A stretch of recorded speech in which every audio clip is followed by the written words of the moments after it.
Yo, what is up guys? So we are going to be going over the top 10 plus cards that are seeing competitive play in the game, meaning the count for these are unarguable. This is not a subjective video, it is an objective video. However, I did want to mention quickly that Spirals are the most meta deck right now in the game in terms of OCG. Now, this is a graph over here from Road of the King, and you guys can see Spirals are predominantly the most meta deck.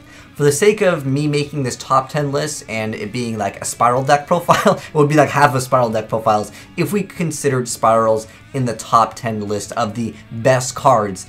This is more so for best cards just in general that every deck can play in the main and side deck. So for the sake of this video, once again, I'm not going to be counting specific cards that are to an archetype. Pretty much basically what I'm saying is I'm not including Spiral cards because they are specific to that archetype. But anyways, let's go ahead and jump into our number 15 spot with TriGate Wizard. And I'll talk a little bit about some of the cards as they see play in the meta if they need to be mentioned. But pretty much this is like a go-to link monster. It's kind of like Firewall Dragon. Pretty much any deck that's running links, they can spam the board pretty hard. TriGate Wizard is pretty awful. This and Firewall Dragon are just really meta link cards. So I know we don't have this card in the TCG yet, but basically its third effect is basically once per turn, if there are 3 cards linked to it, you get to have that ability to, once an effect or a card is activated, you get to negate the activation and banish the card. So that is TriGate Wizard, definitely a spot in the top 15. At number 14 over here, we got Code Talker. I know it's another one of those cards we don't have yet, but it just requires 2 effect monsters, and it gains 500 attack for each monster it points to, and then it can't be destroyed by battle by your opponent's card effects while it points to a monster. It's kind of more of a stepping stone for the most part. Next up, Foolish Burial Goods. Now this is, there's so many cards in general in the game right now where they get an effect where you banish a card from the graveyard. You know, you banish the card from the graveyard, get an effect. Basically, it's used for that purpose, and a lot of decks can just run the card in general. And then next up we have Proxy Dragon. A lot of times people are using tokens as stepping stones to make other link stuff, and this is an excellent card for that because this just requires 2 monsters. A very common play is to go Gofu, use the tokens, make the Proxy Dragon, use the Proxy Dragon Gofu, go into Decode Talker. That was the standard like bread and butter play for a lot of different link oriented decks. But yeah, that's basically a Proxy Dragon in a nutshell. Next up we have Link Kuriboh, just a fantastic card. There's a lot of decks that just give your opponent tokens, and you can utilize those tokens just to make a Link Kuriboh. And there's a lot of just level 1 stuff that people just might have on board that they can just kind of get rid of to really utilize this and just keep a card alive, or just to prevent yourself from getting OTK'd. Also could tactically be used as a stepping stone as well, or just to get rid of a monster potentially that you don't actually want on your side of the board. But yeah, that's Link Kuriboh. But now we're jumping into the top 10, boys. I just wanted to do like a plus because some of the cards, I felt like I got to mention some of the other cards. But number 41, Bagasuka, the Terribly Tired Tapir. But anyways, this card is just fantastic. Every deck is going to be having this in the main deck. Although some of the cards we'll talk about are more relevant in the side deck. But this is definitely a main deck staple. Like if you can make rank 4s, you make this guy. If you guys haven't seen what the heck this guy does, once per turn during standby phase, you can detach a material, and then if you cannot, you destroy it. But this attack position card cannot be destroyed by your opponent's card effects. And then your opponent cannot target this attack position card with card effects. But when it's in face-up defense position, you change all face-up monsters on the field to defense position. Also, negate the activated effects of monsters that were in defense position when that effect was activated. So this card can definitely stall. It can just open up a lot of shenanigans. It's just a really good card. It's kind of the go-to rank 4 when you just don't happen to have like a good turn 1 play. A lot of people just throw this out turn 1 because at the moment there's not like a first turn like I'm making this, you know, rank 4. I'm going to get huge advantage. With the exception of this card, you can like potentially just set up next turn to just go for game. I've seen it happen time and time again. This card definitely is annoying to deal with. Next up, this card is definitely seeing a lot of play in main decks plus the side decks. It's kind of one of the most favorited spell removal cards just in the game. It's a pretty simple effect. You discard, you get rid of 2 things. Also, discarding lets you use some of the other cards in the graveyard via banish effect, kind of like what we just talked about with Foolish Burial Goods. But it's been one of my favorites as well, just because it gets rid of 2 things. It's super relevant in the side deck. A lot of people opt to also run Cosmic or is it Cosmic Galaxy? The one where you pay 1,000, you banish the card. That one is really popular as well, but Twin Twisters holds a higher spot in this list at number 9. But yeah, pretty self-explanatory card. Next up, Droll and Lockbird. Now, I remember the Trickstars were running it. It opens up a lockdown potentially, but it can kind of prevent your opponent from getting some like supreme advantage. And it's kind of one of those cards where in like you know, loops and FTK, OTK formats, I'd always see some play. Back when spellbooks were super popular, I remember this card was seeing some play. But it makes it so during either player's turn, if your opponent adds a card or cards from their deck to their hand, except for drawing, you send it. So basically, you stop some of these crazy shenanigan combo-alicious plays that certain people go for that pretty much open up like I've won the game. For example, Spirals, if they go turn 1, they can open up with a board that basically says I win the game and you can't respond to it.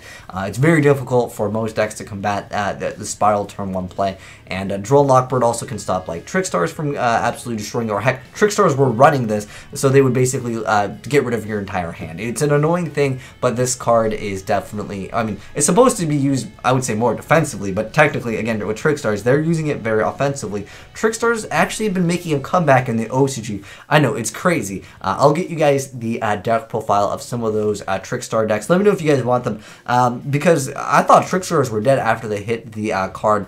The Trickstar, I believe it was Reincarnation, that put that at 1, or Bandit in OCG. I just remember seeing that, and everyone's like, Trickstars are dead, but they're back, guys, and this is an annoying card to run into. Next up, Terraforming. It's just a simple card. You add field spells. There's so many different decks that just add field spells, along with like set rotation, which we'll get into, which is basically like the same thing at its core concept. Next up, Ghost Reaper and Winter Cherries. If you guys didn't know, ABC is actually still doing pretty well.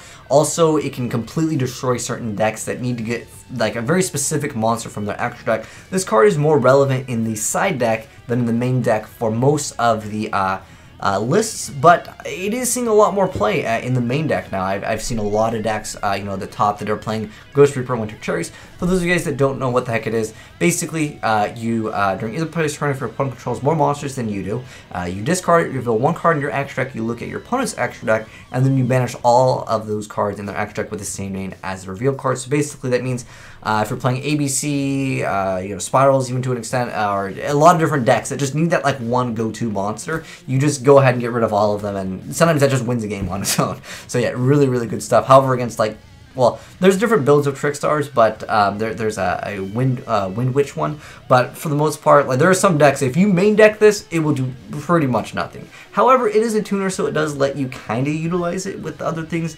But for the most part, you really use just to completely destroy decks, like turn 1. If you activate this against a very specific deck, and you have extra room in your side deck to throw in, you know, other things, you can definitely make good use of Ghost Reaper and Winter Cherries.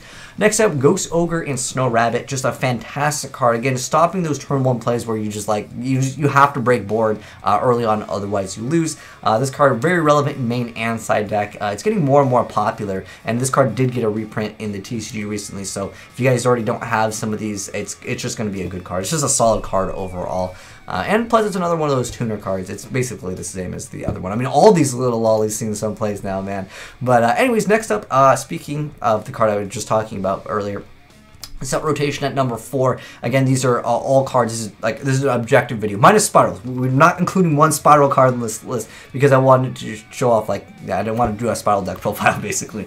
Anyways, set rotation is a card where you set 2 field spells, so it's a quick play with different names from your deck, 1 on your field and 1 on your opponent's field. While either of those cards remain set on the field, neither player can activate or set other field spell cards. So basically, you give your opponent something completely useless.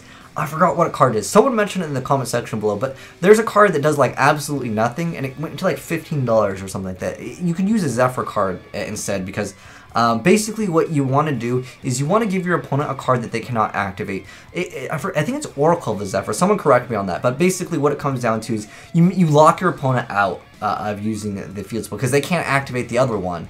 So, because while either one of those remains set, you can't activate them. So what it makes your opponent do is you give them a card that they cannot use, therefore it's still considered set. So it basically locks your opponent out, and it's pretty self-explanatory because there's so many decks that require the field spells to be relevant. So if you want to think of it kind of like an anti-spell fragrance against a pendulum deck, like some decks that you need the field spells. So again, this is just used for that. At number 3, another another Link monster, we got Firewall Dragon. It's just a very, very solid, Link monster. I think anything that's playing Links will definitely be playing Firewall Dragon. This is definitely going to be a card that's probably going to see play for an extended period of time.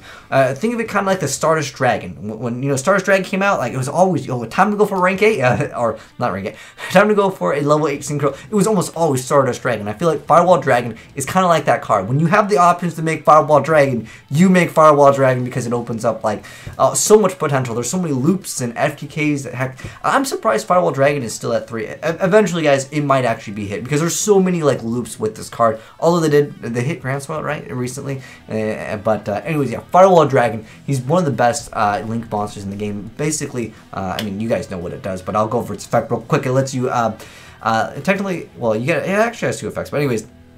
Once while face up on the field, as a quick effect, you can target monsters on the field and or graveyard up to the monsters that are co-linked to this card, and you can bounce them back to the hand.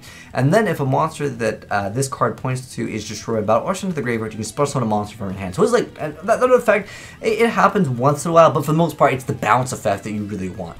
And then at number 2, we got our boy Max C. Now I know the numbers will be different in the TCG as far as like the amount of people playing it technically because of the ban list. However, as far as like percentage of people playing it, it's still pretty much like 100%. Like every deck plays this card. Now obviously in the OCG, that number would be like 300% because everyone's like maxing out Max C. I believe it's still at 3 in the OCG, but yeah. Did they put it 2? I don't remember. But anyways, really what it comes down to is every deck is pretty much playing Max C, and that's at our number 2 spot. But our number 1 spot, guys, is actually going to be Ashe Blossom and Joyous Spring. I mean, the card is expensive for reasons. I mean, it's a good card. It stops OTKs. Heck, it even stops some certain hand traps that your opponent is using when you want to go off. Like, it's offensive, it's defensive, it's never not a good card unless, you can't afford it, because at that point, it's not a good card, because rip your wallet. But it's a pretty simple effect. I mean, it's got 3 different effects. I mean, whenever your opponent is adding a card from the deck to your hand, nope. And whenever they're trying to special from the deck, nope. And whenever they're trying to send a card from the deck to the graveyard, nope. Like, this card, it does everything, man. It's too good of a card. And if you guys see the list, it's just maxed out across the board. And almost every deck is main decking maxed out amounts. Whereas with Max C, sometimes we'll see a little bit less count. We'll see some in the side deck. Obviously for TCG, who not main deck in Max C in 2017? Maybe if you're trying to play Infernities, at that point you should probably still do it. Like, I guess if you're playing E-Heroes and you're playing that Bubble Man, just activate it. It's worth it, alright? But honestly, Max C and Ashe Blossom are just so high up there in the count for the top 10 best cards right now in the metagame of Yu-Gi-Oh! This is again counting main deck plus the extra deck in the game. But anyways, hopefully you guys enjoyed seeing that, and you guys can kind of see what you will be facing up against later down the line. I've already made several videos on Spiral, so I don't know if I'll do a Spiral deck profile unless something significantly changes. But for the most part, guys, yeah, this is the list. Again, we're not including Spirals. I just wanted to mention that one more time for the one person that might be like, wait, how come there are no Spirals? Even the deck is super better. Again, guys, I wanted to include cards that everyone can, try main decking, try side decking. Maybe they don't have, their full side deck filled up. Think about some of these cards. They're fantastic cards, and these are, again, what's considered the meta. This is the top list of the game, so it's a very objective video. But anyways, thanks for watching, guys. Hopefully you enjoyed seeing this top 10 plus list. If you did enjoy it, drop a like on it. And if you felt like other cards deserved a spot here, let me know what other cards you guys think deserve a spot in the top 10 plus of what's considered, the best cards in the metagame of the main and side deck. But again, this is already an objective list, so you can't argue that these aren't the top. Again, not counting Spiral, any Spiral cards or cards conditional to an archetype. But anyways, thanks for watching, guys. And if you're new to the channel, hit that subscribe button to be updated on the hottest Yu-Gi-Oh! Best cards in game.